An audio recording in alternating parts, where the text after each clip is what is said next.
Hello and welcome. I am Gimba Umar. Tonight, President Muhammad Buhari refutes allegations of religious bias by his administration, insisted his government officials are based on merit. Opposition People's Democratic Party asked Nigerians to reject President's approval of $1 billion from military equipment as Chief of Army Staff promises judicious use of funds. Senator representing Kogi West Dino Milaye approaches Supreme Court to stop INEC from proceeding, which is recalled from the National Assembly. And former military leader Julius Maada Bio, sworn in as Sierra Leone's new president, as defeated ruling party candidate vows to challenge victory in court. And on business news tonight, Vice President Professor Yemi Osinbajo identifies success of the Economic Recovery and Growth Plan Focus Labs 3 weeks after official launch. On sports news, world number one Rafael Nadal is set to spearhead Spain's bid to reach the Davis Cup semi-finals as he makes his return tomorrow against Germany.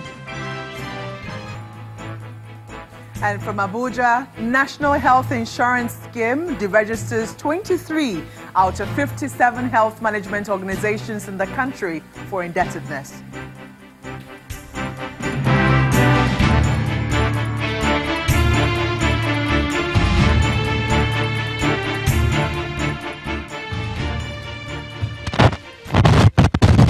We'll begin tonight with the President's reaction to accusations of religious bias in his administration as he insists that he works with all individuals based on merit.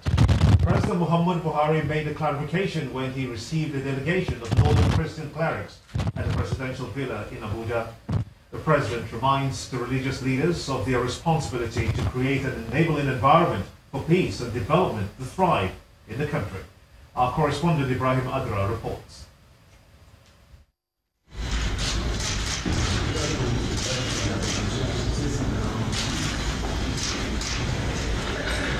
They are pastors from the 19 northern states on a peace mission.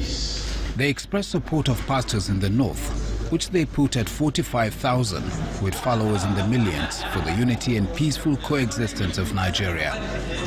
They also believe the president is doing a good job of leading the nation and told him so. We are here to encourage the government to do more and to also to give our support where necessary. With the violence being unleashed on the nation, they call on everyone to work towards ending the bloodshed. The pastors also took a swipe at those who they say use the pulpit to spread hate speech by accusing the president of religious bias. As pastors, we telling these persons that are speaking violence that it is if for Christians, which is our constituency, our Bible forbids it. No pastor should stand on the altar and use his pulpit to, speak utterances that will stir up violence and the loss of life and that can bring a drum of war to Nigeria. The president also reacted to the allegation, including that of executing an Islamic agenda. He said those are unguided statements made for political or ethnic reasons. Some voices for political or ethnic reasons are making unguided statements, accusing the government and myself in particular of religious bias. Let me assure you, honorable clergymen, that this is far from the truth. President Buhari expressed delight that the pastors are proposing a one-day prayer and fasting meeting for the nation. He urged other pastors to support his administration and to avoid politically colored sermon. Back in his office, the president also received letters of credence from the head of delegation of the European Union to Nigeria, Mr. Carlson. Others are the ambassadors of Italy, Dr. Stefano Ponticelli, and his Spanish counterpart, Mr. Marcelino Ansorena. President Buhari used the occasion to stress his administration's will to continue to promote the culture of honesty and integrity in service. From the presidential villa in Abuja, Ibrahim Adra, Channels Television News. In the meantime, the president is insisting that probity, transparency and accountability in the public and private sectors are key to to help secure the future of the country for all Nigerians, especially the youth, whom he says make up more than 60% of Nigerians, saying that they deserve to inherit a stable and prosperous country that they can be proud of. He adds that the government will continue to work hard to prevent waste and the depletion of resources by corrupt Nigerians.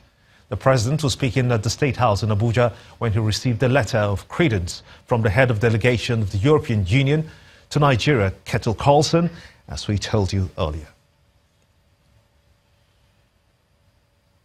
Meanwhile, the Chief of Army Staff, Lieutenant General Tukur Buratai, is promising Nigerians that the newly approved $1 billion by the President for the fight against insurgency in the Northeast will be spent judiciously. The Chief of Army Staff, who was speaking at the second Nigeria Army Procurement Seminar, says that the monies will be used for the purchase of more platforms, training and recruitment of more hands for the military to enhance the war against terrorism. President Muhammad Buhari had on Wednesday, the 3rd of April 2018, approved a release of $1 billion from the excess crude account as a bailout fund for the military to purchase equipment. It's quite obvious. We get more equipment. It means we have to employ them further, to consolidate on what we have so far achieved. So our capability is increased in terms of the platforms that will be procured, in terms of the further training that will be carried out once these equipment are procured. And it means further consolidating on other areas where there are challenges so that the troops will be able to use this equipment and operate very efficiently to be able to defeat all those criminals. And the main country's opposition party, the People's Democratic Party, is asking Nigerians to reject and resist the recent approval of $1 billion by President Muhammad Buhari to fight insurgency in the Northeast. The PDP is alleging that the APC is planning to use the money to finance President Muhammad Buhari's interests ahead of the All Progressives Congress National Convention and the 2019 campaign. The party is also asking the National Assembly to commence appropriate legislative action against President Muhammad Buhari for gross misconduct and unilaterally approving the release of the funds without allowing for the application of legislative instrument. A statement by the PDP's National Publicity Secretary, Mr. Kola Olobodiyan, says that the presidency deliberately ignored the National Assembly to avoid legislative scrutiny and accountability. Moving on to other stories now, the dust raised following the release of alleged looters list by the federal government is yet to settle. Well, this time, the River State Governor, Mr. Wike, has kicked against the decision, describing it as a display of confusion by the APC-led government. The governor, who was speaking during a courtesy visit by some groups to the government house in Port Harcourt, said that the release of the list of persons standing trial in court and calling them looters is an unfortunate act. I don't understand this APC government. They do something, they forget what they have done yesterday. Tomorrow they come for nothing. If not, how can any reasonable government who obeys the rule of law, who knows about good governance, because you have nothing to showcase, you come in the public, we are releasing list of looters. Somebody you have charged to court. The court has not found him guilty. He has become a looter simply because you said he's a looter. Which of the convictions have they ever gotten? Which one? But here, we saw our money, how our money got over 97 billion. The sale of our gas turbine. They were indicted here. They went to High Court. They lost. They went to Court of Appeal. They lost. Court of Appeal said the panel of Buhari was right.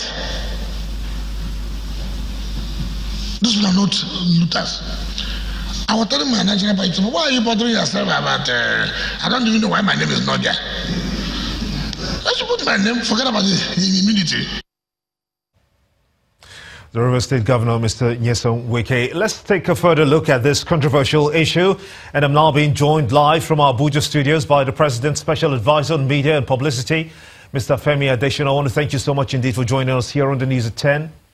At the heart of this $1 billion approval controversy is the timing. When Boko Haram is said to have been technically defeated, your government has said that repeatedly, and in the run-up to the elections 2019, how do you reconcile both ends? Well, two things there. One, that fund is not meant to battle Boko Haram. It's not Boko Haram fund.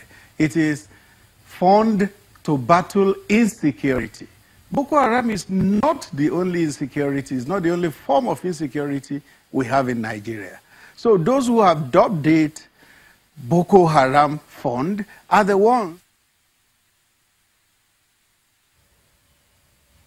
was meant to fight Boko Haram. Rather, is to equip the military so that they could get